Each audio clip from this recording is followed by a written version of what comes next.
internacional, una ONG sin ánimos de lucro que nos autofinanciamos.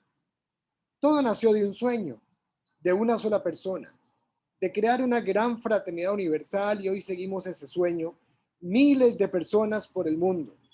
Aportamos, colaboramos, nos asociamos para promover conciencia y salud. Lo hacemos desde diferentes áreas como el yoga, la meditación, la cosmobiología, el vegetarianismo, el arte, la ecología, ciencias sagradas, artes marciales, exploradores, mentes científicas y cualquier otra actividad cultural que nos desarrolla como seres humanos. Tal vez quieres recibir o tal vez enseñar lo que sabes o tal vez colaborar económicamente con tu trabajo. Así serás de la red, de personas, de corazones, con un ideal de conquistar el mundo, un mundo mejor, nuestro mundo interior. ¿Quieres formar parte de ella? Muy bien. Fundador y presidente del Instituto Sambuling para la Transformación Humana, sí, que trabaja por el crecimiento material y espiritual del hombre a través de la educación de valores humanos en la economía, los negocios, la política y las políticas públicas.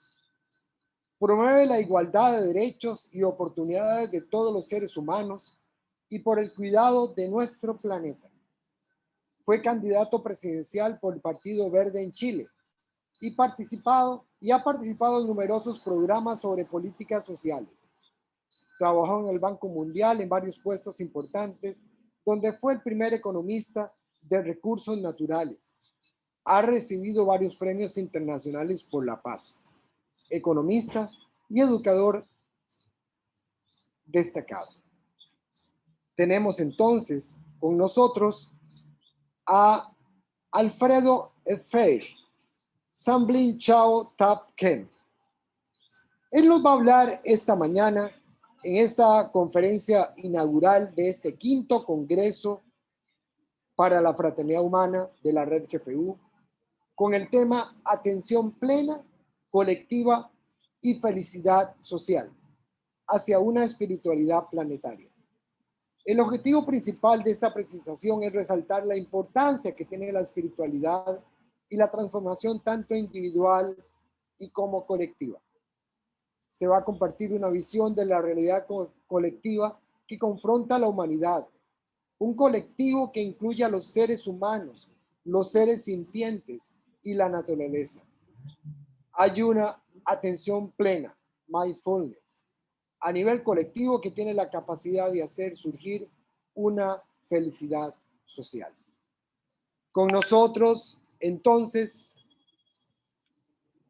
don Alfredo Edfeir, Samblin Chao Tanquén, desde Chile.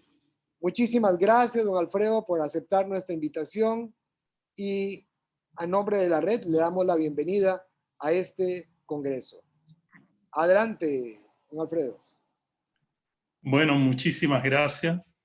Estoy muy contento de estar acá. Realmente este congreso es de primordial importancia en el momento que vive la humanidad. Nuevos tiempos, nuevos retos. Un tremendo título para este congreso. Pero para que logremos abordar estos nuevos retos, estos nuevos tiempos, necesitamos una conciencia nueva. Porque la conciencia de hoy realmente no puede abordar todos estos problemas que ha creado a través de estos últimos momentos de la historia. Por lo tanto, hoy día mi corazón dice realmente quisiera como rebautizar este congreso con el nombre de una nueva conciencia planetaria. Agradezco a todos los que me invitaron. Muchas gracias. De corazón, estoy muy contento de estar acá. Respeto y admiro a la organización y quiero saludar en particular al venerable gurú Osvaldo Córdoba, a todas las autoridades espirituales que están en este momento y a todos ustedes y al público en general. Es interesante que cada vez que uno dice que practica o es budista, como es mi caso, ¿no es cierto? Muchas personas piensan que realmente uno está viviendo en una caverna está, digamos, en posición yoga rezando mantras todo el día.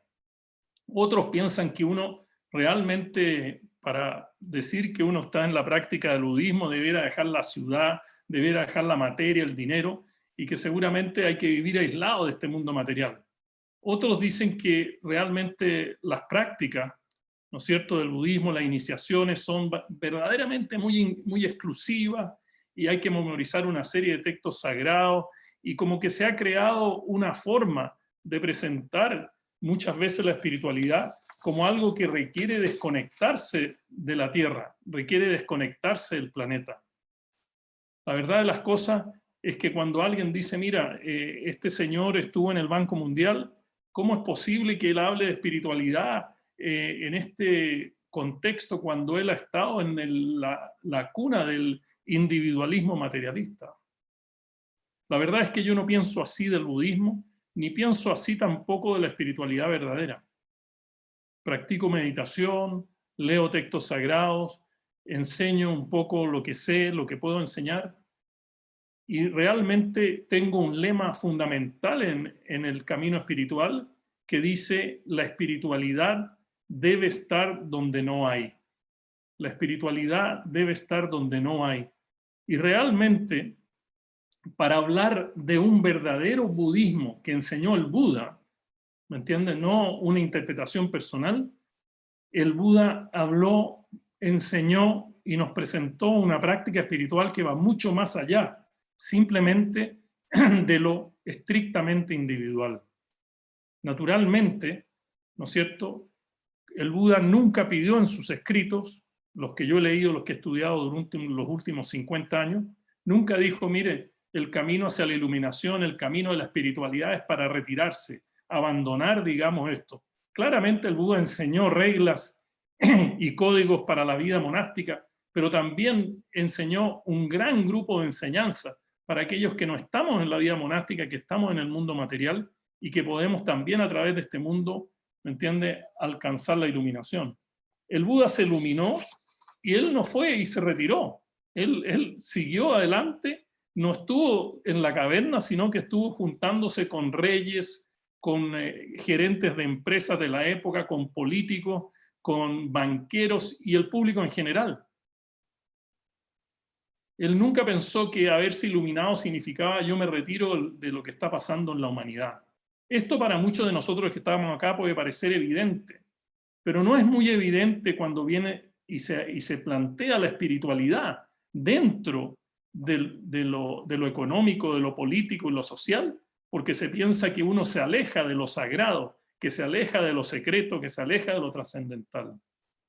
Yo pienso que la práctica espiritual hoy día debiera estar basada en una perspectiva, y hablo del budismo en particular, que es lo que me corresponde hoy día, con un pensamiento muy claro, y lo planteo y lo comparto.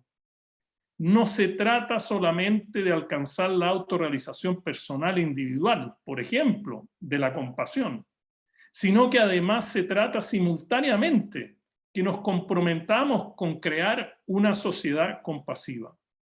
Nuestro camino individual, nuestro camino de autorrealización, pero al mismo tiempo con un gran compromiso por la creación de una sociedad compasiva, amorosa, etcétera, etcétera.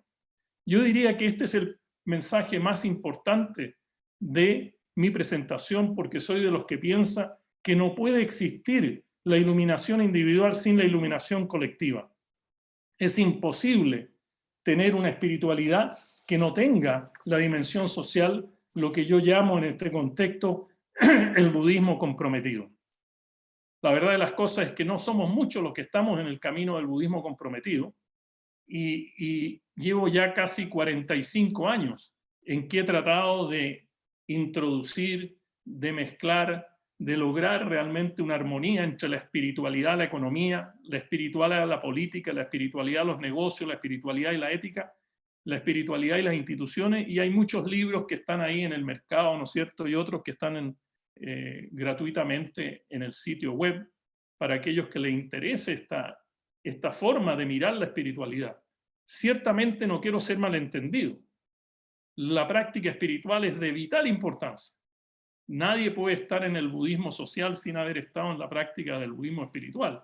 Lo mismo para todos ustedes que están en su camino espiritual. Es decir, no solo es importante lo individual, sino lo colectivo.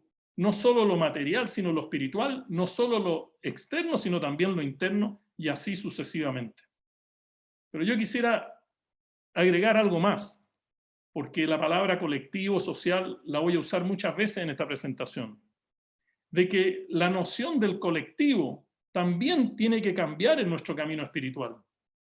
No se trata solamente, ¿me entiendes?, del colectivo de los seres humanos, de nosotros, que en sí mismo tiene una gran complejidad, sino que se trata del colectivo de los seres humanos, los seres sintientes y la naturaleza. Esto es de vital importancia. Apareciera básico, pero no es básico ni trivial, porque si fuera básico y trivial, no tendríamos los problemas que tenemos con el COVID-19 y cómo abordarlo, no tendríamos los problemas con el cambio climático, no tendríamos los problemas que tenemos hoy día a nivel planetario. Esto es lo que yo llamo la espiritualidad colectiva. En el caso del budismo comprometido, yo hablo de la ecoespiritualidad, el eco que incluye a todas, todos y todo. Esta noción del colectivo nos da una oportunidad extraordinaria, maravillosa, para un camino hacia nuestra autorrealización, hacia la iluminación, como se habla en el budismo, y realmente esta espiritualidad colectiva, yo creo que es la base de este nuevo milenio. Por lo tanto, no existe este abandono, no existe, digamos, esto de salirse y retirarse para poder llevar el camino espiritual, es todo lo contrario. Hay que practicar la espiritualidad en nosotros. Por eso que el título de mi presentación, ¿no es cierto?, se llama Atención Plena y Felicidad Social, ¿no es cierto?, atención plena colectiva y felicidad social hacia una espiritualidad planetaria. 3 áreas en el ámbito espiritual de lo colectivo: la atención plena, la felicidad y la espiritualidad. Uno lo podría poner en paralelo: la atención plena a lo interno, la felicidad a la manifestación de lo interno, y la espiritualidad como el camino, el impacto que ello tiene en el espacio y el tiempo. Cuando hable primero de la atención plena, estoy hablando del famoso tema del mindfulness. Este tema que es muy famoso en Latinoamérica, que está muy, digamos, esparcido, la meditación del mindfulness, los estudios neurobiológicos, en fin, hay una cantidad de actividades detrás de esto.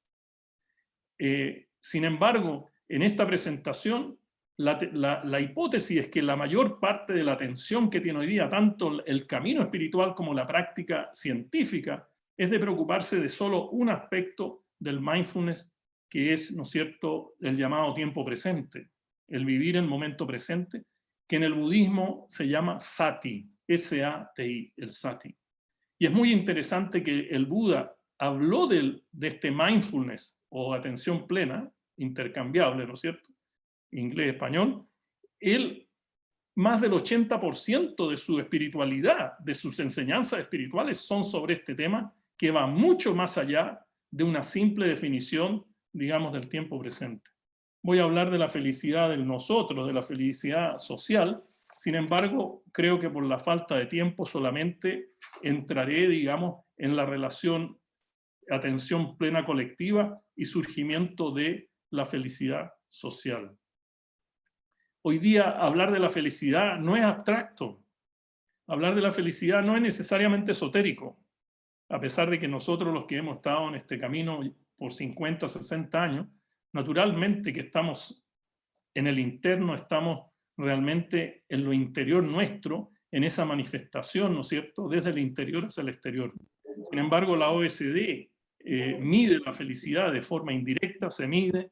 En Bután, un país pequeñito en el Asia, ¿no es cierto?, tiene como una manera de medir su bienestar, la felicidad interna bruta del país, y también hay muchos institutos en Latinoamérica y en el mundo que están permanentemente viendo tanto la felicidad individual como la felicidad colectiva. Y finalmente, la tercera parte va a ser sobre la espiritualidad planetaria.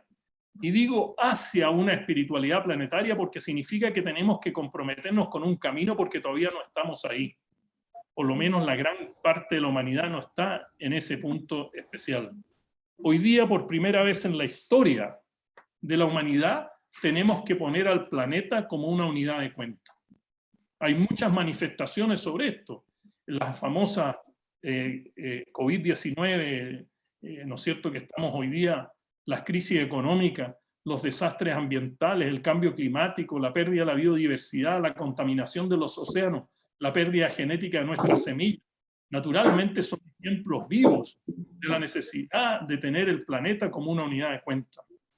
Esto confirma también la gran preocupación que tenemos todos para el manejo de los bienes comunes de la humanidad. Esto no puede estar separado de la espiritualidad.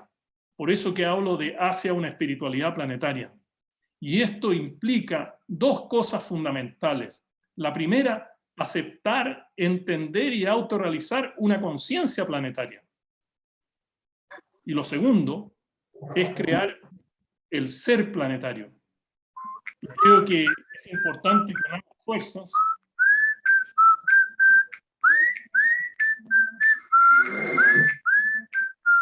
Tengo interferencias de alguien que está silbando. Y lo hace está bien bonito. ¿Podríamos poner los micrófonos, por favor? Empiezo entonces con el tema de la atención plena colectiva. Esta presentación de la atención plena colectiva va a tener un par de iteraciones. Es como una espiral, ¿no es cierto?, en que me voy a mover una vez por la espiral, después voy a volver nuevamente a la espiral y posiblemente, si hay tiempo, voy a pasar 3 veces por esta espiral. El famoso tema del mindfulness. El Buda, en su primera enseñanza, en su primer sutra, habla de este tema como los temas esenciales del camino espiritual. O sea, la atención plena ha sido parte de este camino de ya más de 2500 años. Y ahí hay 2 temas esenciales en esa primera enseñanza del Buda que le dan nacimiento y le dan, digamos, espacio para un debate sobre la atención plena. Lo primero se conoce como las 4 nobles verdades y lo segundo se conoce como el noble óctuple sendero. Las 4 nobles verdades tienen que ver con el tema de cómo salir del sufrimiento. En el budismo, la salida, la liberación del sufrimiento es como una cosa esencial, es como un punto central para todos. Y en ese caso, se dice que estas 4 nobles verdades son, primero, conocer la naturaleza del sufrimiento, lo que realmente es. Lo segundo, establecer las causas y condiciones del sufrimiento. ¿Qué es lo que causa y condiciona este sufrimiento? Lo tercero es el cese del sufrimiento, la desaparición del sufrimiento. Y el cuarto, muy importante para esta presentación, es el camino hacia el cese del sufrimiento. Y para algunos de ustedes, estoy seguro, conocen, digamos, la famosa frase del Buda del camino medio, ¿no es cierto? Que no es ni el extremo 1, ni el extremo 2, ni el promedio de los extremos, sino que es un nuevo camino que va mucho más allá, ¿no es cierto?, para poder realmente abordar el sufrimiento, que es la cuarta, ¿no es cierto?, noble verdad, que es el camino hacia el cese del sufrimiento. Y el Buda prácticamente presenta este camino con ocho peldaños, con 8 elementos. El primero, la visión correcta de las cosas. Lo segundo, la intención, la manera de pensar correcta. Lo tercero, el lenguaje correcto. Lo cuarto, la acción correcta, actuar correctamente. Lo quinto, el comportamiento correcto. Lo sexto, el esfuerzo correcto. Sin esfuerzo no llegamos a ninguna parte. El séptimo es el tema de hoy, que es el mindfulness, la atención plena correcta. Y finalmente, el elemento dinamizador, que es la meditación correcta. Visión, intención, lenguaje, acción, comportamiento, ¿no es cierto?, esfuerzo, atención plena y meditación correcta. Todos ellos inseparables. Y realmente esto de la atención plena es importante como primer punto de esta charla, decir que el Buda no habla de la atención plena, el Buda habla de la atención plena correcta. Y esto es importante para la transición que voy a hacer en la segunda iteración hacia la atención plena correcta colectiva. Es decir, el Buda dice que no solo es un tema de atención, sino que la atención tiene que ir acompañada para ser correcta por la visión correcta, por la intención correcta, por el comportamiento correcto, por la meditación correcta. Es decir, hay una calidad, hay una composición, hay una textura del tiempo presente que hay que tomar en cuenta cuando uno habla de este tema del mindfulness. Es decir, si uno mira, digamos, esta cadena de las 8, ¿no es cierto?, caminos del sendero, ¿no es cierto?, la visión correcta, la intención correcta, etcétera, etcétera, uno se da cuenta de que el mindfulness, la atención plena, es como un sándwich entre el esfuerzo correcto y la meditación correcta. Y esto debería empezarse a fermentar en nuestra mente de cómo realmente, ¿no es cierto?, el esfuerzo correcto es vital para la atención plena y la atención plena colectiva, como también es la meditación. En este caso, la meditación correcta es el atributo calidad. Es el atributo calidad, es la que determina la evolución del mindfulness, porque el mindfulness no es estático. Nuestra percepción del momento presente, de la atención plena, cambia dependiendo, digamos, de nuestro estado de conciencia. Por lo tanto, este sándwich con la meditación, por una parte, está determinando la calidad y la evolución del mindfulness. Y por otro lado, el esfuerzo correcto es la energía, es el puntapié inicial, es en el fondo la naturaleza energética práctica del mindfulness. Como, por ejemplo, uno se saca una flecha y la tira, ¿no es cierto? Que tiene la fuerza con que salió, tiene toda la trayectoria y tiene la llegada final. Ahí está el tema del esfuerzo correcto. Si uno hace un salto ornamental, digamos, en el tiempo, uno se da cuenta que el Buda, antes de morir, hablaba con su discípulo amado que se llamaba Ananda. Y Ananda escuchó la última frase que dijo el Buda. El Buda dijo, mira, te voy a resumir todas mis enseñanzas en el momento que él estaba entrando en paranirvana, en el mundo donde uno ya se separa del cuerpo material. Y él le decía a Ananda, todas las cosas condicionadas están sujetas a desaparecer. Primera parte de la frase. Y segunda parte de la última frase, busquen con ahínco, en un estado de mindfulness, ¿no es cierto?, su propia liberación, por supuesto de la ignorancia, por supuesto del sufrimiento. En la primera parte, cuando él dice, mira, todas las cosas condicionadas están sujetas a desaparecer, él entrega este famoso principio de la originación, ¿no es cierto?, dependiente. ¿Y qué dice este principio? Dice, todo lo que existe tiene causas y condiciones. Lo que no tiene causas y condiciones no existe. Es decir, este mundo relativo donde nosotros estamos, este mundo relativo donde practicamos nuestra espiritualidad. Y después él dice, mira, para poder llegar a tener ese entendimiento de las causas y condiciones y de esta transición permanente de la materialidad, tenemos que estar ahí presentes, con ahínco, con un estado de mindfulness. A mí me ha costado muchísimo, yo llevo muchos años tratando de entender qué significa esta frase, ¿no? ¿Qué es realmente? Y hay muchos autores y mucha gente que se dedica su vida a esta frase.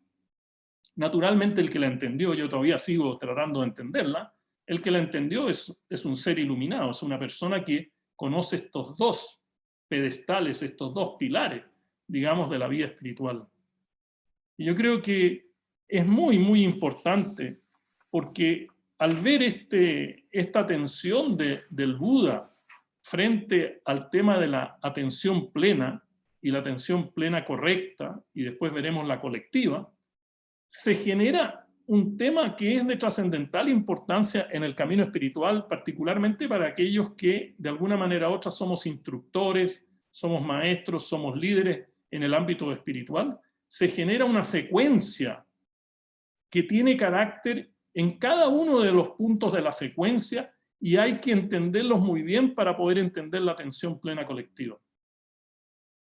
Esta secuencia tiene solamente 4 elementos.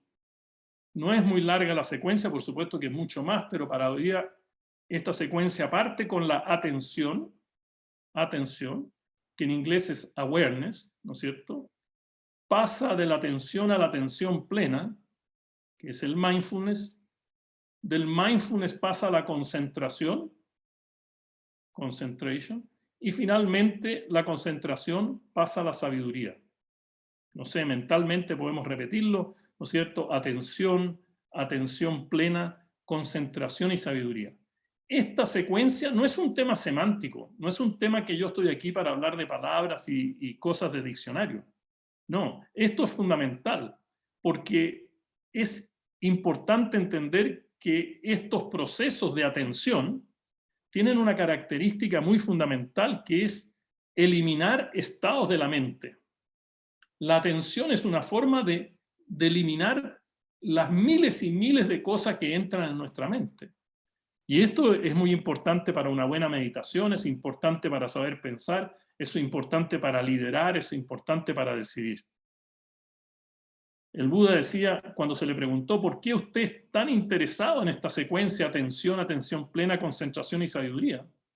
Él decía, porque sin concentración no hay sabiduría. O sea, si uno quiere ilustrarlo esto en términos muy simples, ¿no es cierto? Si nosotros no tenemos atención, tenemos simplemente la mente del mono, ¿no? La mente del macaco. El macaco que salta de rama en rama. El macaco tiene atención, pero el macaco no se queda en una rama. El macaco sigue saltando de rama en rama.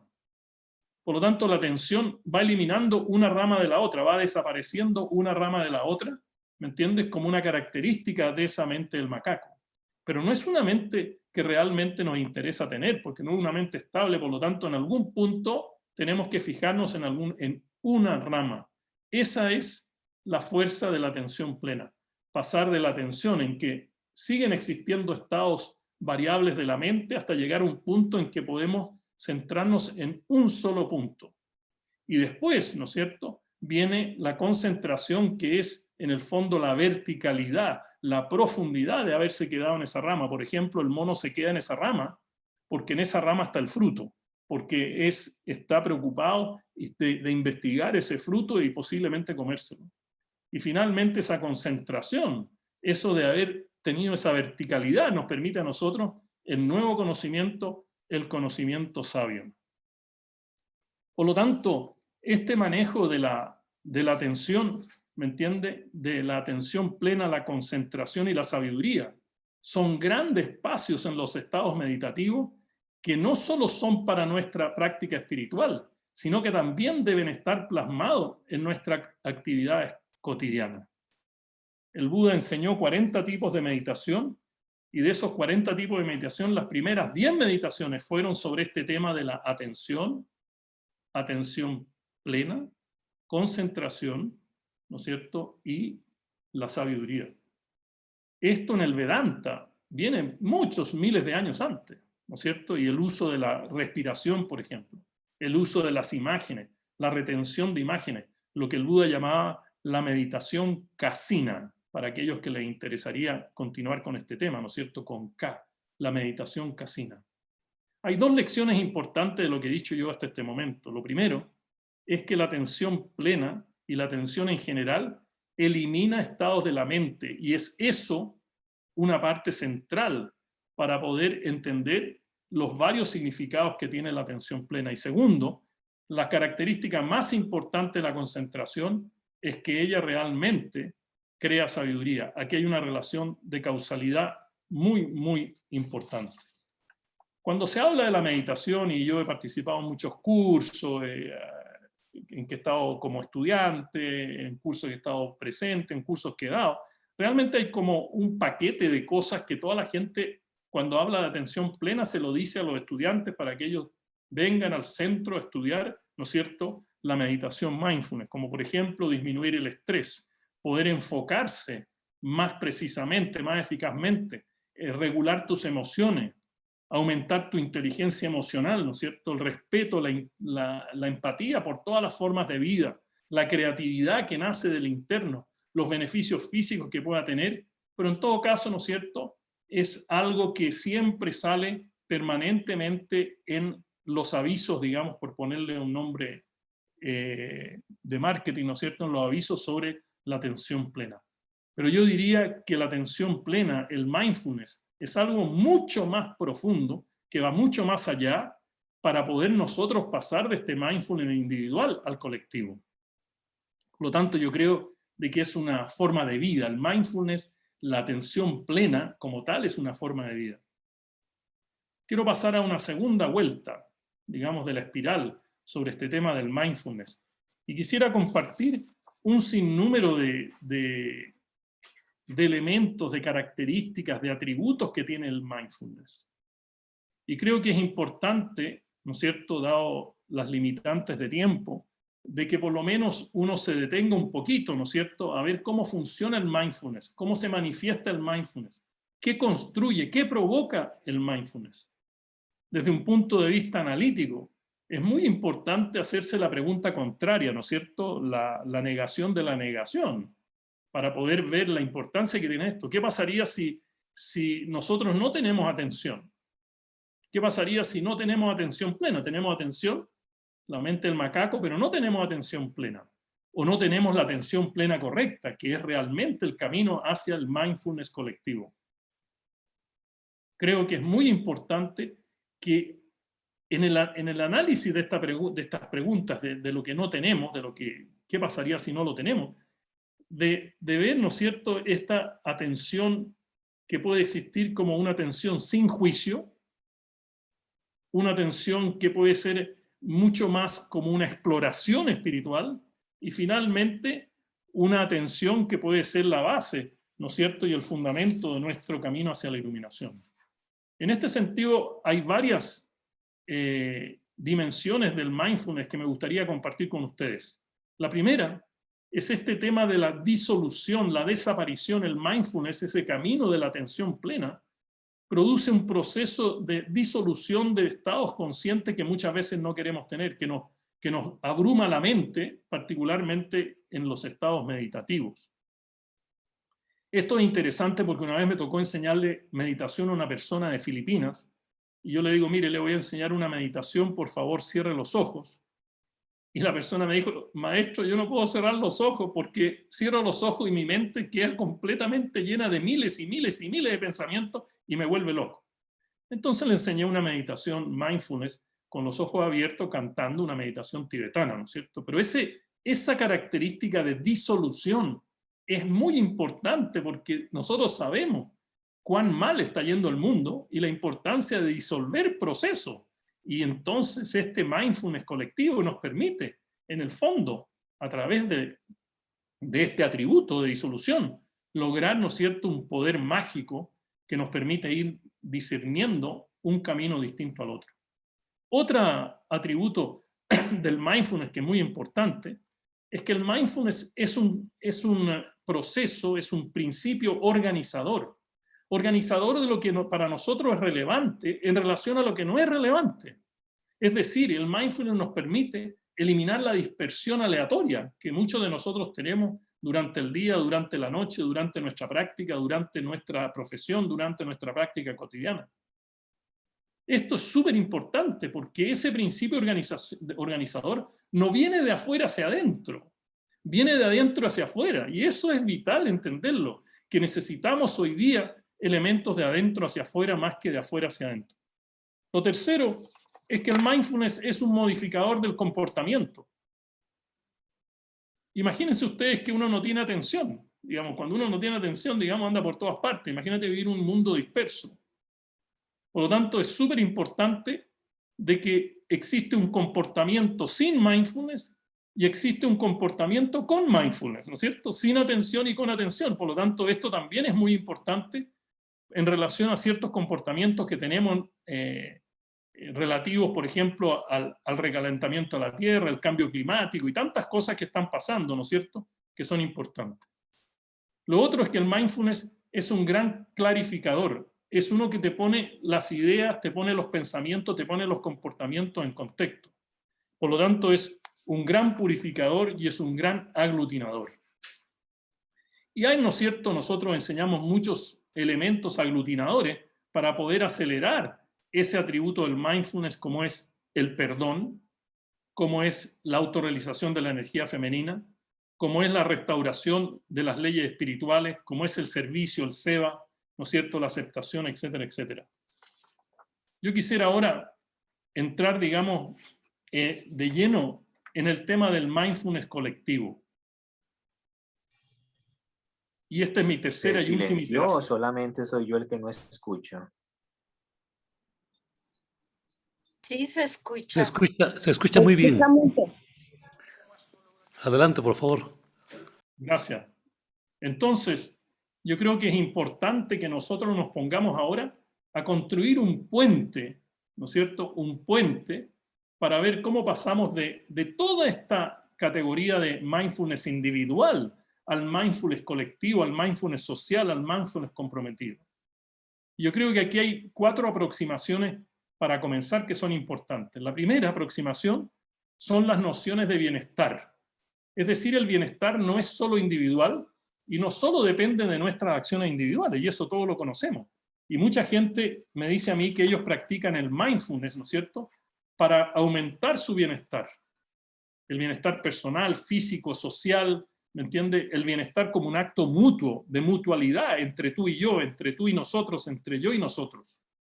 Ahí está el primer paso en el puente hacia el mindfulness colectivo. El segundo tiene que ver con el respeto a muchas leyes espirituales que han sido completamente violadas. Como por ejemplo la ley de la correspondencia. La ley de la correspondencia dice lo interno es como lo externo es como lo interno. O sea, tenemos una ecología interna y tenemos una ecología externa. Y por lo tanto esa armonía, ¿me entiende?, es de vital importancia no violarla, como la ley del karma la conocen todos ustedes, ¿no es cierto? La ley de la interdependencia, somos todos interdependientes. Y por lo tanto no existe un mindfulness que me dé beneficio a mí sin que le dé beneficio a los otros. La ley de la inclusión, de la diversidad, etcétera, etcétera. Una tercera aproximación de este puente que estamos construyendo, ¿no es cierto?, tiene que ver con las dimensiones cotidianas del bienestar. El bienestar ambiental, el bienestar intelectual, el bienestar emocional, el bienestar ocupacional, el bienestar espiritual. Ninguno de estos es exclusivamente individual. Yo creo que sería un gran error pensar, ¿no es cierto?, de que nuestro bienestar ambiental me pertenece solo a mí, que el bienestar emocional es solo yo. Esto va mucho más allá de eso, porque eso crea, ¿no es cierto?, nos arroja una cantidad de estados del ser que son importantes para muchos de nosotros alcanzar, como son la resiliencia, como son el comportamiento ético, como son alcanzar formas de vivir, de sustento correcto en este planeta que se desarma a través de la destrucción ambiental. Es por eso que esto tiene mucha importancia en los negocios, en la política, la economía y lo institucional. Aquí hay una secuencia, ¿no es cierto?, que es muy importante, que es una secuencia en que el mindfulness, esta atención plena, ¿no es cierto?, hace cambiar nuestra mentalidad. Y ese es el gran fruto de mucha gente para seguir este camino del mindfulness. Pero este cambio de mentalidad cambia los tipos de liderazgo, las formas de liderazgo. Al cambiar las formas de liderazgo, cambia las decisiones, la forma que tomamos las decisiones. Al cambiar la forma que tomamos las decisiones, cambia la forma en que nos envolvemos en las acciones, en los resultados y en todos los impactos. Y estos no son solo impactos y resultados y acciones con nosotros individualmente separados del resto del mundo, sino que son con toda la comunidad, con todo el resto. Creo que es muy importante entender y moverse de lo individual a lo colectivo, pensando no solo en el mindfulness, sino pensando en el impacto final que esta práctica tiene en ti y en los otros. Pensar como el mindfulness, ¿no es cierto?, es la liberación de estas mentes que queremos cambiar, queremos sacarnos esta mentalidad 1 por una mentalidad 2. El mindfulness que pasa del yo al nosotros, no es trivial el yo al nosotros. Tenemos problemas familiares, tenemos problemas a nivel de barrio, a nivel colectivo, etcétera, etcétera. El mindfulness que realmente presenta en el fondo formas claras de condicionamiento social. Por lo tanto, no se trata de que el mundo espiritual del mindfulness saque gente que se está ahogando, ¿no es cierto?, como una manera de decirlo, como una alegoría, sino que se trata de que haya menos gente ahogada. O sea, que realmente en la sociedad cada vez menos haya gente que esté en estas dificultades. Pero yo creo que aquí, para terminar esta parte, y después entrar en las conclusiones, aquí es muy importante entender de que el mundo occidental, y no es una crítica, estoy hablando de hechos históricos, el mundo occidental tomó una sola parte del mindfulness, como lo enseñó el Buda, que es lo que yo realmente he estudiado con más detalle. Es decir, ellos tomaron una visión secular del mindfulness. la forma secular del mindfulness. Sin embargo, en los escritos del budismo hay 3 mindfulness que están actuando simultáneamente. Y esto es una enseñanza que estoy dando hoy día, que no la he dado en otras partes, que me parece muy importante después de tantas décadas trabajando en estos temas, poder compartirlas con ustedes. El mundo occidental tomó el sati, ¿no es cierto? Esa noción del mindfulness del tiempo presente, del aquí y ahora. Tú lo puedes repetir en tu mente, sati, sati. Sati es algo instantáneo, lograr vivir ese tiempo de ahora. Pero existen 2 elementos más. Un elemento más que significa la conciencia impregnada en el cuidado ético, en lo interrelacional, en el impacto del mindfulness. Y esto se llama apamada. A-P-P-A-M-A-D-A. Apamada. Sati, apamada. Estos son grandes mantras, amigos. Grandes mantras, profundos mantras. Sati. Y el tercero tiene que ver cómo el mindfulness, ¿no es cierto?, cómo nuestra conciencia espiritual surge del mindfulness. Y esto se llama Sampaja Ñaña. Y creo que es muy importante, solamente no hay que memorizar estas palabras en Pali, ¿no es cierto? Tenemos la conciencia del tiempo presente, el impacto del tiempo presente, la forma que vivimos ese tiempo presente y la conciencia de nuestro desarrollo espiritual. Hoy día la mayor parte de los centros espirituales en Latinoamérica reconoce el sati, esta cosa que es como una conciencia del recuerdo. Sati significa recordar, ¿me entiendes? Recordar que estás viviendo el tiempo presente. Porque el tiempo presente se va inmediatamente, ahí hay una paradoja, ¿no es cierto? El tiempo presente no se queda presente. Por lo tanto, es un reconocer y recordar. Pero la conciencia nuestra tiene una dimensión ética, el apamada, y tiene una dimensión espiritual con el Sampaja Ñaña. Si nosotros queremos una figura geométrica, ¿no es cierto?, que describa estos 3 elementos, el sati es un punto. El sati es como el cuidador de la puerta, es como el soldado, ¿no es cierto?, que está protegiendo esa puerta para que entre lo que tenga que entrar. El apamada es la visión horizontal del mindfulness, que es lo colectivo, es decir, que va e invade a todo el resto. No es solo conmigo, sino que con todo.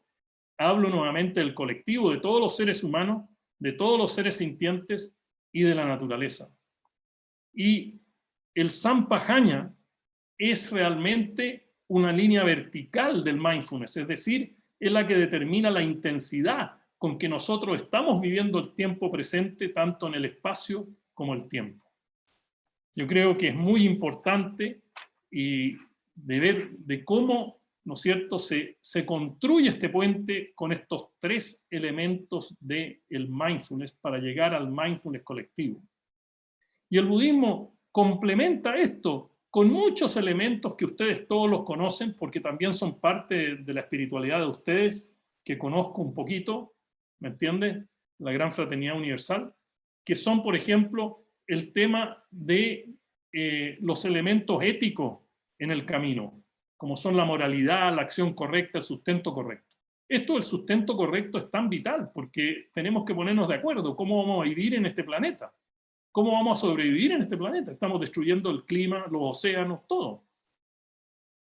Y después el Buda lanza como 5 mandamientos. Yo le pongo mandamientos, pero son los 5 elementos de abstenerse. Él dice, tenemos que abstenernos de dañar a los seres vivos, de matar, de tomar lo que no es dado, de lo que no es nuestro, la mala conducta social, el lenguaje o el discurso falso. Y finalmente también él dice otra de las virtudes para aumentar la fuerza de la atención plena colectiva son los estados que están relacionados con el consumo de alcohol, droga y todo eso, en los cuales tenemos que abstenernos.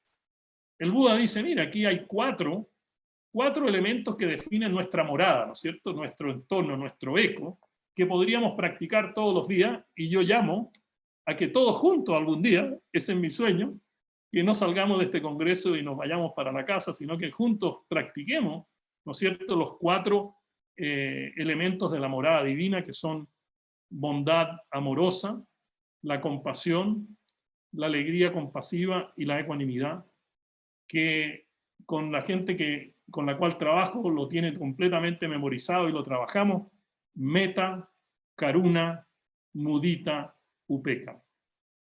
Meta, el amor bondadoso; karuna, la compasión; mudita, esa alegría compasiva por el otro; y finalmente upeka, que es la ecuanimidad.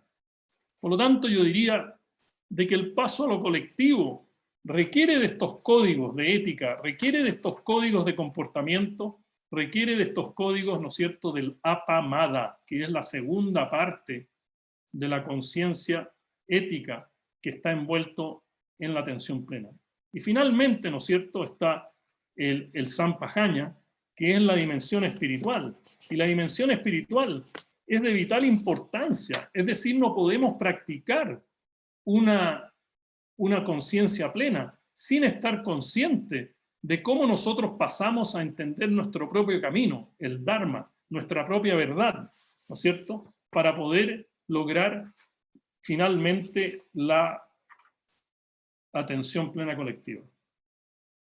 José Fabio, termino en 2 minutos, antes de la hora que tú me habías dado, para poder tener más tiempo a las preguntas y así poder ir a lo más profundo. He hablado del... ¿Perdón? Adelante, adelante. Gracias. He hablado de la atención plena en sus aspectos clásicos. He hablado de la atención plena correcta, es decir, la que se inmerse en estos 8 peldaños del camino: la visión correcta, la intención correcta, etcétera, etcétera. He hablado de la atención plena colectiva, que nace de ciertos pilares como nuestras nociones de bienestar, en fin, lo que acabo de explicar. Y finalmente, este puente que construimos a través de los 3 pilares fundamentales, que son el sati, el apamada y el sampajanya.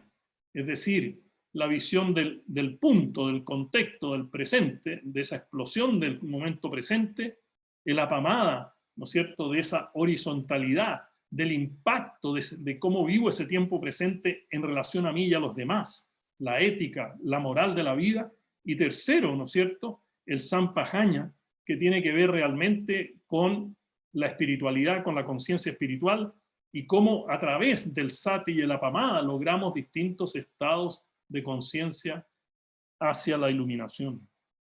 Es interesante notar que hay una teoría, hay un cuerpo de conocimiento en el budismo que dice, relación con las enseñanzas del Buda, que él decía que tenía 3 cuerpos: el cuerpo de la transformación, el cuerpo de la dedicación al otro y el cuerpo de la sublimidad, de lo más divino de su Dharma. Y es interesante porque estos cuerpos están directamente relacionados con la capacidad de poder tener esa atención plena sati, poder entender el impacto de sati y la apamada, y poder alcanzar altos niveles de iluminación con el sampajanya. Termino hablando de la espiritualidad planetaria. Y creo que no debo expandirme demasiado, porque hoy día todos estamos viviendo un fenómeno extraordinariamente planetario. Esto es primera vez en la historia de la humanidad en que realmente, si alguien tose en China, todos tenemos bronconeumonía.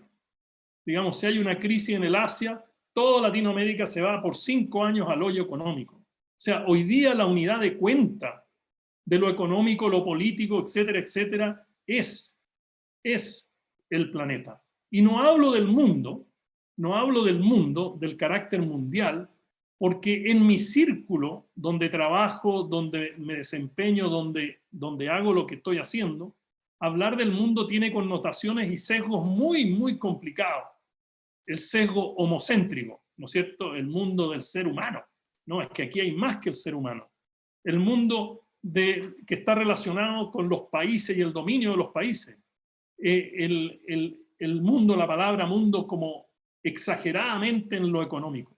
Yo quiero hablar de la espiritualidad planetaria, porque quiero incluir en la presentación el planeta Tierra, la madre Tierra, a la naturaleza y a los seres sintientes. Y este es un espacio nuevo que no tengo que convencerlo a ustedes, porque a muchos de ustedes los conozco y sé cuán envueltos están en esto. Pero yo creo que es importante establecerlo. Estamos viviendo fenómenos que son impresionantes hoy día y que tenemos la obligación espiritual de atenderlos. Hoy día no solo tenemos esta crisis climática, que es en el fondo la violación de la ley de la correspondencia, que dice lo interno es como lo externo es como lo interno. Es decir, el recalentamiento de la Tierra es el fiel reflejo de nuestro recalentamiento interior. Y mientras nosotros no logremos resolver nuestro tsunami, nuestro fuego interior, nunca lograremos calmar este tema del recalentamiento de la Tierra. El tema de la sanación del planeta, la gran ley de la sanación, que nunca habrá un ser sano en un planeta enfermo. Eso no existe. Eso no se puede dar. Por lo tanto, la gran ley de la sanación hoy día, base de este elemento planetario espiritual, es que para sanarnos nosotros tenemos que sanar a la naturaleza. Para sanarnos a la naturaleza tenemos que sanarnos nosotros. Imagínense ustedes cuán importante ha sido este principio para alguien que fue el primer economista, doctor en economía ambiental en América Latina. O sea, es difícil haber hablado de estas cosas en una época que realmente la sanación interior es de vital importancia para la sanación del planeta. Hoy día necesitamos 3 elementos fundamentales en esta espiritualidad planetaria. Una conciencia planetaria, un ser planetario y una humanidad planetaria. Cuando hablo de un ser planetario, hablo de una persona que tiene la habilidad de transformarse en el otro sin perder su propia identidad. Es una habilidad que hay que crearla, hay que cultivarla, de transformarse en el otro. ¿Me entienden? No ser el otro, transformarse en el otro, vivir la pobreza del otro, vivir la angustia del otro, pero no ser un angustiado. Y al mismo tiempo tener su propia identidad. Es decir, tú no puedes sanar, tú no puedes caminar este camino sin una identidad espiritual propia. Esto no es trivial. Debemos tomar el liderazgo. El liderazgo en todas las actividades humanas. No puede ser concebida la espiritualidad como algo esotérico. Y a mí me presentaron, ¿no es cierto?, en esta introducción, José Fabio, yo fui candidato a presidente de Chile. Yo hablé de la política y la espiritualidad. Y dije que no puede existir política sin espiritualidad, ese es un camino suicida. Pero también dije que no puede existir espiritualidad sin política, porque si la espiritualidad no está inmersa en la gran politique, no estoy hablando de la politiquería, realmente la espiritualidad es simplemente una teoría. O si todos creemos que estamos en el mismo saco, formemos el club de Mafalda, hablémonos lo mismo, el club de Toby, ¿no es cierto? Hablémonos lo mismo y todos estamos hablando lo mismo y todos somos amigos. No, la espiritualidad tiene que estar donde nos hay. Todo comienza con la creación de este ser planetario. Y este ser planetario tiene que autorrealizar la atención plena colectiva, la felicidad social. De aquí reside el futuro de la humanidad. De aquí reside verdaderamente la transformación espiritual en este milenio. Tenemos que hacerlo juntos. Tenemos que restablecer estas leyes espirituales. De lo contrario, simplemente vivir con las leyes humanas y vivir con las leyes naturales y no con las leyes espirituales, este triángulo desarmado es lo que está creando esta imposibilidad. Y no podemos permitir que la espiritualidad se transforme en una forma de egoísmo, en una forma de yo sé, yo siento, yo, ¿me entiende?, realizo, sin que estemos pendientes de que los otros también se estén realizando. Y quiero decir que es imposible la iluminación individual sin la iluminación colectiva. La energía de la iluminación individual es una línea vertical, es como un silo. Yo practico, yo me transformo, yo practico, yo me transformo. Hoy día, la energía de la gran espiritualidad colectiva es un embudo al revés. Es un embudo al revés. Yo hago mi práctica en el silo, ¿no es cierto?, en esa parte del embudo, me voy al colectivo, transformo el colectivo me transforma a mí y vuelvo a mi práctica. Esta es la verdadera energía de esta atención plena, colectiva y felicidad social. ¿Y qué hay en ese punto de inflexión entre el silo y el colectivo, entre lo individual y lo colectivo? Es un concepto vital que es la atención plena colectiva. Caminemos juntos hacia esta nueva espiritualidad planetaria. Muchísimas gracias por escucharme. Muchísimas gracias por haberme invitado. Y estoy con ustedes para cualquier pregunta que pudiese surgir. Om Muni Muni, Maha Muni, Shakyamuni Soha. Muchas gracias, don Alfredo, por esta disertación que nos llega, que nos mueve, que nos motiva y que nos inquieta. Que nos inquieta porque estamos en un proceso de esa transformación de lo que usted habla, de lo que usted señala. Aquí tenemos una invitación a todas las personas que nos están acompañando en esta conferencia y en esta última etapa, que les pido por favor que si tienen alguna inquietud, pregunta, que lo escriban en el chat y yo con mucho gusto se los voy leyendo a don Alfredo. Soy ese puente. Don Sotero Herrera de México pregunta: estoy de acuerdo con usted sobre la importancia de la iluminación colectiva. Pienso al respecto que las religiones y los grupos que promovemos la espiritualidad hasta el momento hemos fracasado, porque como está el mundo lleno de deshonestidad, criminalidad, adicciones, guerras y además manipulaciones por una pandemia inventada y criminal. ¿Usted qué opina? Esa es la primera. Soha. Bueno, muchas gracias por esta pregunta. Yo creo que voy a contestarla con una contrapregunta. ¿Cuáles serían los elementos que tenemos que eliminar progresivamente, ¿no es cierto?, de lo que él llama el fracaso de las religiones y la espiritualidad? ¿Dónde está ese gran fracaso? ¿Cuáles son las causas y condiciones de ese gran fracaso? Yo diría que uno de los grandes fracasos está, 1, en el dogma, 2, en el elitismo, y 3, en no entregar toda la sabiduría a la ciudadanía como la ciudadanía le corresponde.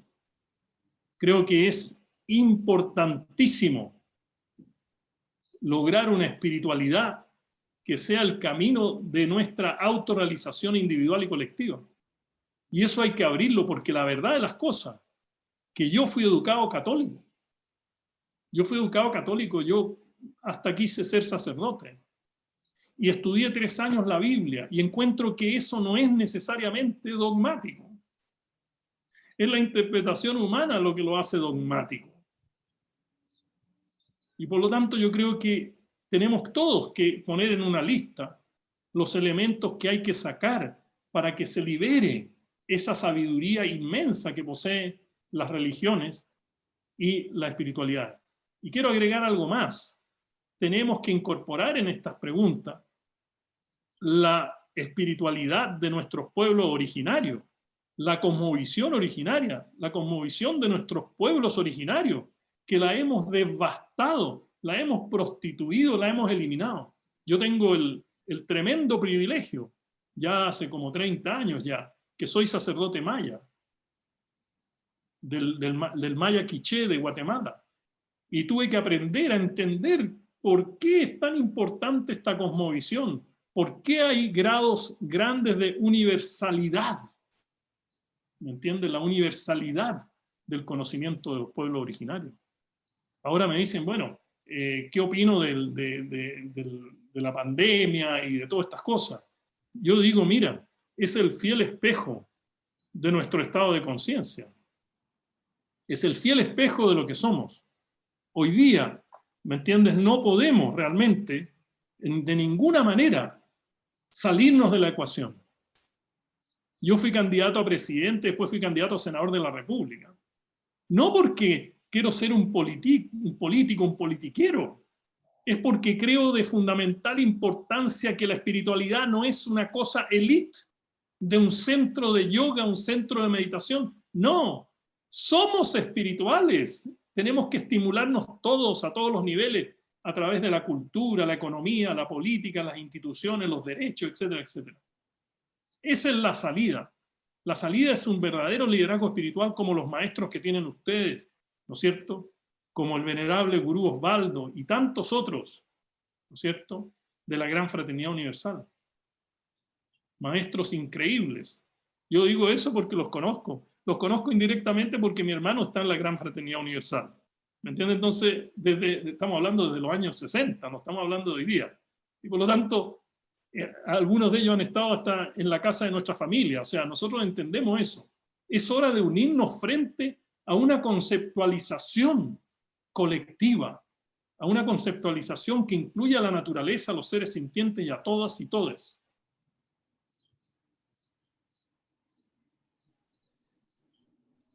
Luis González, de Chile, que lo conoce usted, y gracias Luis también por haber sido el puente para llegar a don Alfredo.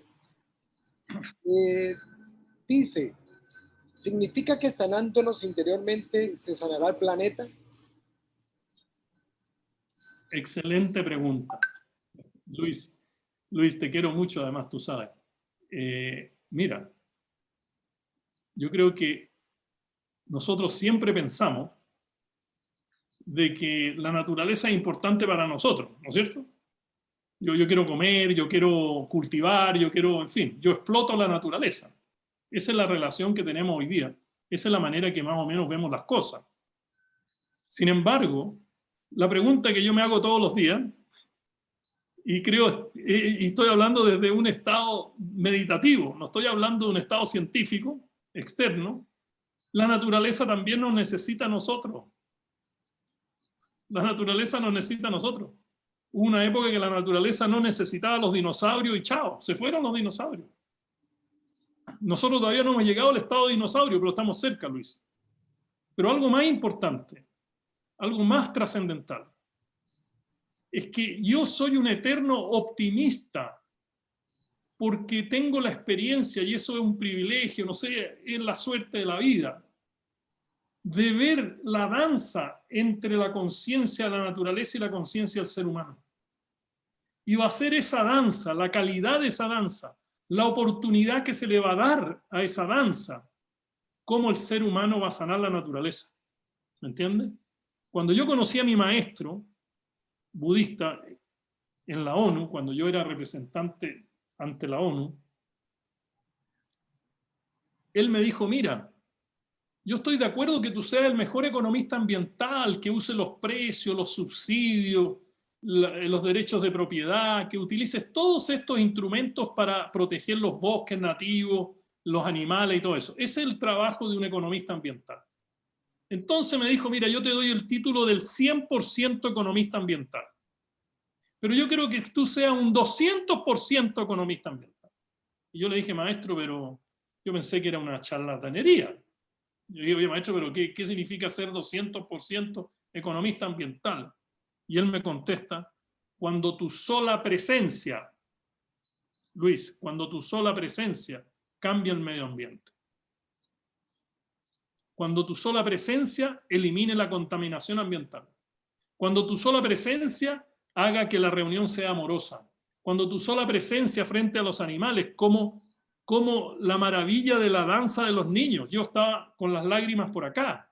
Cuando viene, ¿no es cierto?, el último, el chiquitito, no sé si el viejito o el niñito, pero él cambia el tono de su relación con el toro.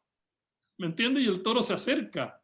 ¿Me entiende? Lo otro son todas disputas. ¿Me entiende? Son contradicciones, son momentos de conflicto. Sin embargo, esa personita tenía la capacidad para atraer al toro, calmarlo y decirle, mira, si aquí no hay nada, no te van a matar. Esa es la responsabilidad de todos los movimientos espirituales de la humanidad, que estamos separados, que cada uno anda por su cuenta. Esa es la gran responsabilidad y nos queda poco tiempo. Así como nosotros vemos que la naturaleza nos cura a nosotros, plantas medicinales, ¿no es cierto?, hoy día altamente contaminadas con pesticidas, herbicidas. Las plantas medicinales ya no son tan medicinales. Estamos perdiendo la herencia genética de nuestras semillas indígenas. ¿Me entiendes? O sea, hoy día un tomate, es un tomate, la semilla del tomate es de la semilla que viene para hacer ketchup en los Estados Unidos. ¿Me entiendes? Y está en toda Latinoamérica. O sea, ir a conseguirse un tomate mexicanazo, un cuate tomate, cuesta mucho. Quizás tengan más ustedes. Nosotros en Chile tenemos esa gran lucha por mantener el código genético de nuestras semillas autóctonas. Entonces, Cuando se dan estas cosas, ¿no es cierto?, lo importante es que nosotros tenemos esa capacidad de poder sanar la tierra. Y eso lo tenemos que desarrollar. Nosotros en el budismo Vajrayana Tantra, que es el linaje mío, hay caminos, y hay aquí algunos discípulos, ¿no es cierto?, que conocen un poco de esto porque lo he enseñado, a través de cómo realmente tú puedes utilizar ciertos mantras, mudras, meditaciones para cambiar el medio ambiente. ¿Por qué si tú sanas a alguien con tu mano, Luis, haciendo reiki, yoga, meditaciones, por qué tú no puedes tener esa relación con la naturaleza que ha sido mutilada y que tenemos que restablecerla para un futuro mejor?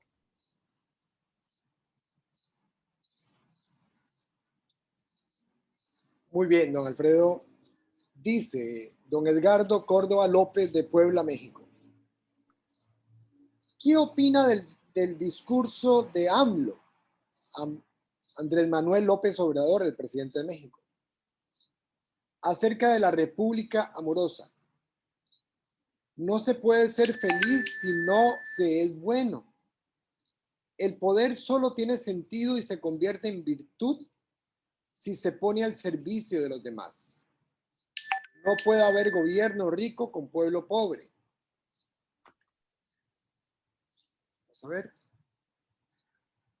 Perdón. No puede haber gobierno rico con pueblo pobre. La idea de acabar con la corrupción desde el ejemplo, etc. Maestro, me inclino ante su divinidad. Muchas gracias por la pregunta. Yo quisiera decir de que las frases son maravillosas. O sea, ¿cómo transformamos? Por ejemplo, si alguien habla sobre el poder no solo como algo virtuoso, pero ¿de qué tipo de poder estamos hablando? Y yo no quiero que se entienda que cuando yo digo de qué poder estamos hablando, que yo estoy insinuando alejarse del poder cotidiano. No, hay que cambiarle la calidad, hay que cambiarle la textura al poder existente, a las relaciones humanas. ¿De qué poder? Del interno. Pero muchos de nosotros estamos gobernando con un poder externo sin tener el andamio, sin tener la base del poder interno. Maharishi Mahesh Yogi, no sé si alguno de ustedes lo conoció, el yogi de los Beatles, estoy hablando de los años 60, que fue mi primer maestro Vedanta. ¿Me entiende? Él era muy claro en esta materia. Un día me dijo, Alfredo, fíjate que el ser humano tiene un problema muy grande. Y yo le digo, ¿cuál, maestro?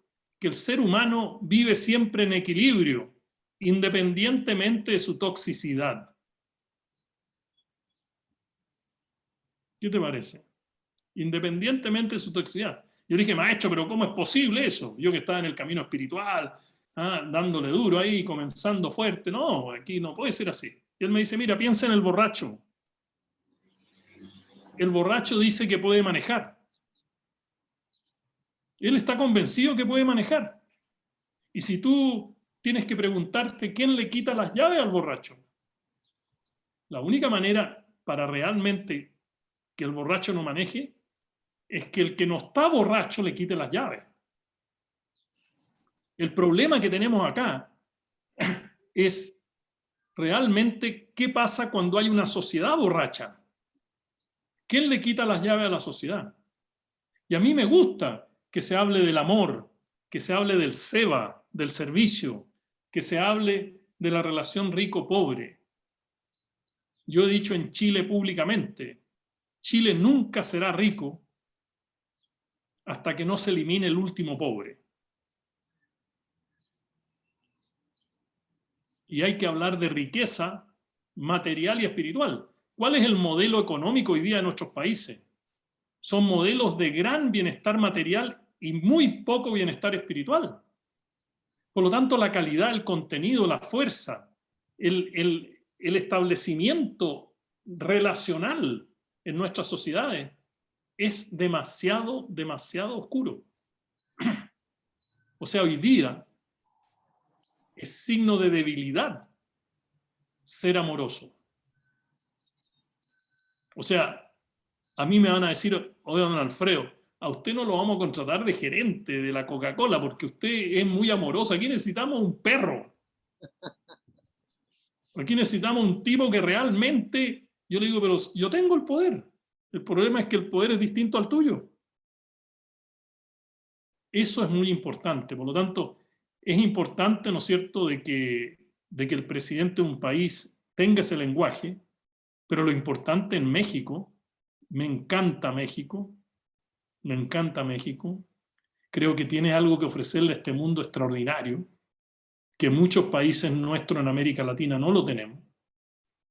Su historia, su cultura, su diversidad, su ahínco, ¿no es cierto? Es importante que resuelvan también los problemas de México.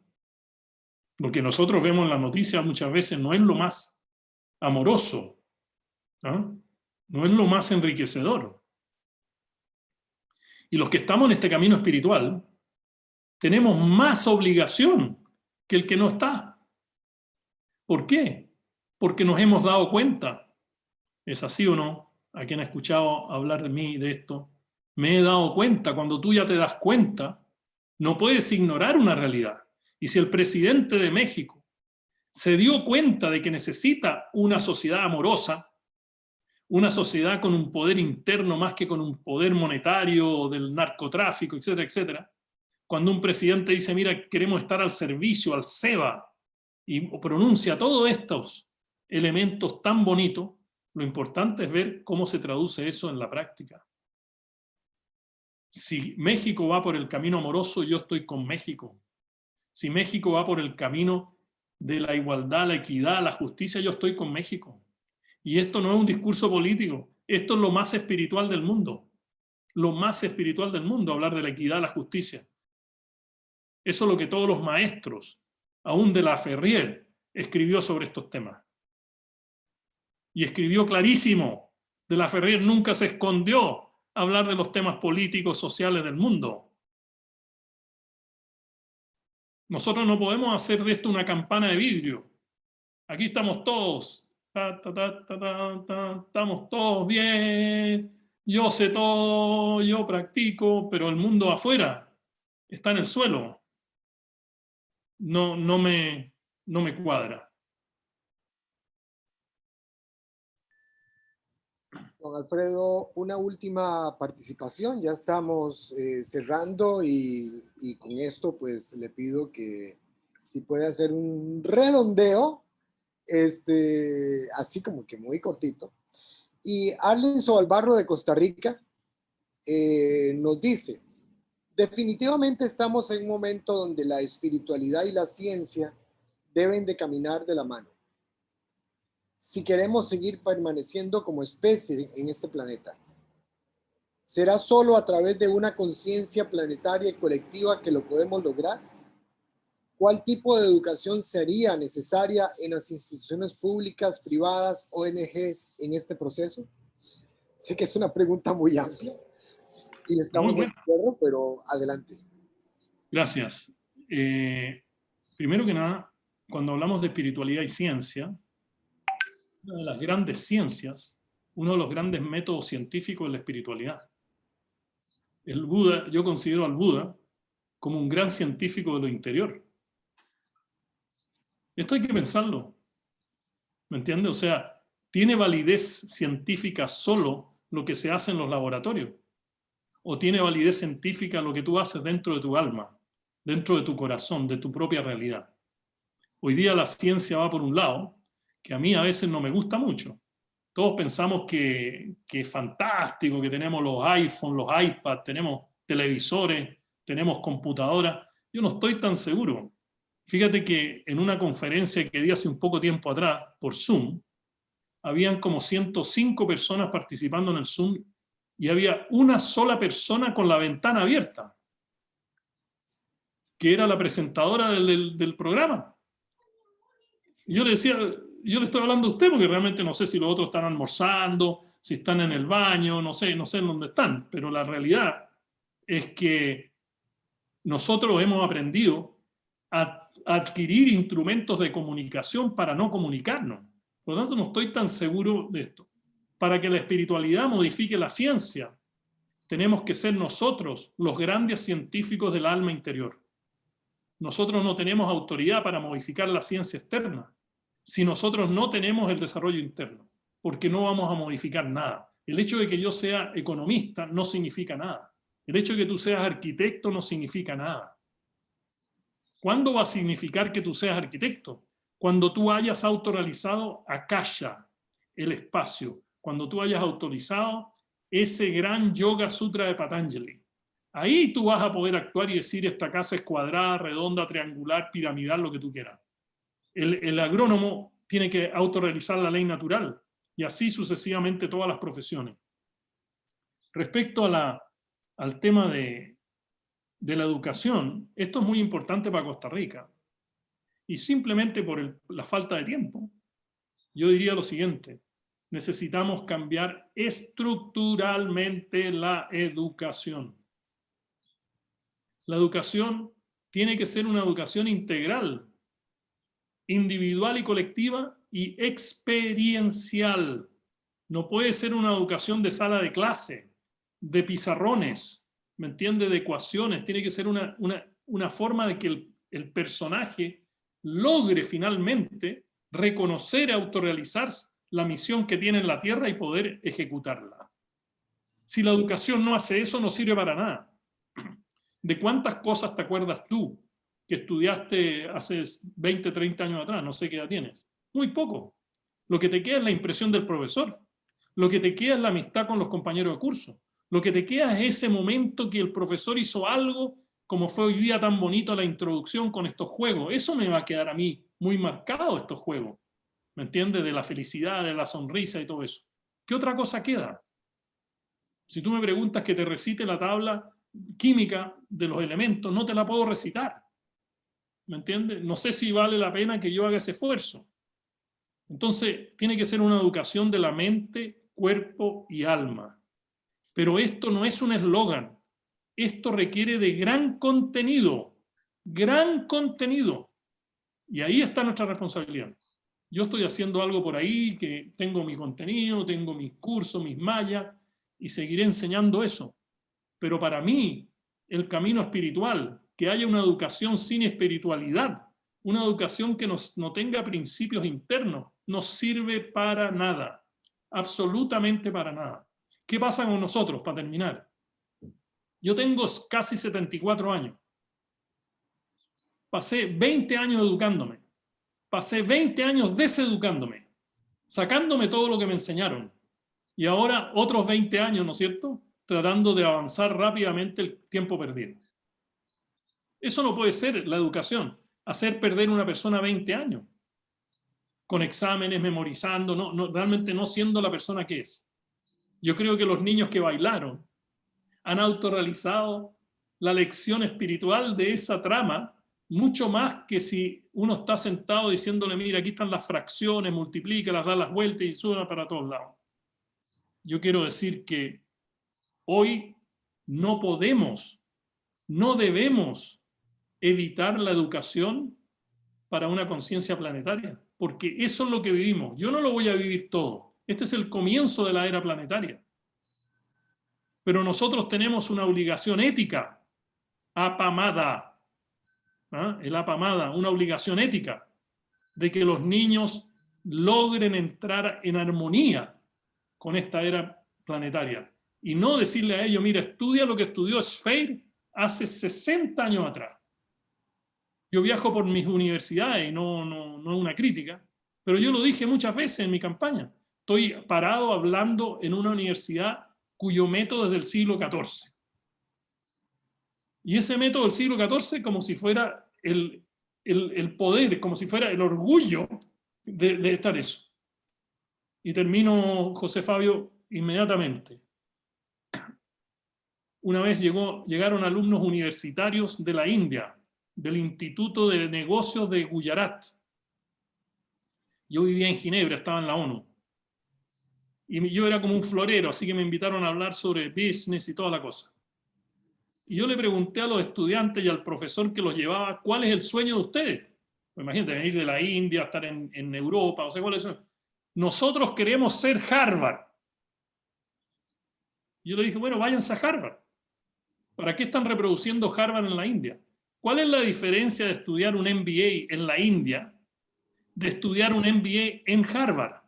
Y hoy día Harvard, MIT, Chicago, Berkeley, Stanford están copiando, porque no lo están practicando, y todos tienen cursos obligatorios de técnicas contemplativas. Es decir, ellos le están enseñando en Harvard a meditar. ¿Me entiende? Lo que es propio de la gente de Gujarat. ¿En qué mundo estamos? Om Muni Muni Maha Muni Shakyamuni Soha significa que tengamos la capacidad, que tengamos la gran capacidad, que tengamos la capacidad de crear nuestra propia capacidad. Muni significa capacidad. Om, crear. Om Muni Muni. Maha Muni. Shakya significa tener nuestra propia capacidad. Soha. Om Muni Muni Maha Muni Shakyamuni Soha. Gracias por esta invitación. Muchísimas gracias, Samblin Chao Tanken, don Alfredo de Fer, por... Aquí nos quedaríamos toda la tarde. Lastimosamente ya terminamos nuestro tiempo para dar paso a otras participaciones, pero agradecer a nuestros amigos de la Red GFIU en Chile, a Ezio, a Luis, que nos hicieron este honor de llegar hasta usted, y espero que siga compartiéndonos y siga con nosotros en estos espacios que son espacios mundiales, son espacios planetarios, son espacios para todos. Creo que nos llevamos y nos quedamos con esto, no para, como usted decía, ya terminó el Congreso y ya pasamos la página, sino precisamente para que hagamos un trabajo interno, un trabajo donde cada uno de estos elementos y esto que usted nos plantea nos sirvan para nuestro crecimiento, para nuestra transformación y para la vida. Así que muchísimas gracias en nombre de la Red Cultural para la Fraternidad Humana, nuestra Red GFU, por esta posibilidad, y a todos y todas por habernos acompañado en el inicio de esta charla, de esta conferencia, que es nuestra conferencia inicial de nuestro congreso, del 5º Congreso para la Fraternidad Humana. Gracias a todos y todas, y seguimos enlazados y conectados con cada una de las actividades que están presentes. Gracias, don Alfredo. Gracias. Saludos, muchas gracias, felicidades, excelente conferencia.